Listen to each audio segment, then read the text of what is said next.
Today we're getting our airheads on to figure out the aero wizardry that these wheel covers are doing. Let's go. So the job is to clean up the airflow from the wheels, and because they're rotating, they're one of the worst offenders on the entire car. Worse in a lot of ways than the wings themselves. And this is why the last generation of cars were covered in barge boards and turning vanes, all to get the wake out the way of the rear of the car. But this outwash then hurt the cars behind, so really Formula One are trying to cut this wake off at the source. So why are the wheels themselves so bad? Air, like any fluid, likes to stick to surfaces, but it can't hold on to the wheel while it's spinning. So the rotating nature of the wheels means that the air sticks and then gets thrown away from the surface. Now this happens in a pretty random pattern, so you start to create this turbulence. And then if you add in the spokes and the deep sort of dish shape of a wheel, and it only makes things worse. And so the wheel covers do a fair bit to fix this. You cover off all that internal stuff. Now you're still going to get some turbulence from the wheels and the wheel cover combo because they're still spinning,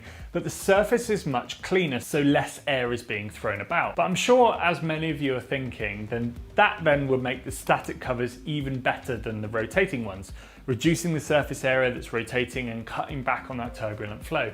And yes, that's the theory. Now, back in 2009, they were able to shape these covers to feed the underfloor, creating more downforce, as well as creating outwash when that's needed. So this then made sense for Formula One to tightly regulate these new ones to stop all that. And so that touches on another point for this year's regulations: money. The previous wheel covers cost millions to develop and were cut on money grounds as well. So Formula One have brought them back, but as spec parts, which is clever. They're to be developed with BBS, and the same ones will be supplied to all of the teams to stop all the spending money and also to clean up this airflow and stop all the outwash problem.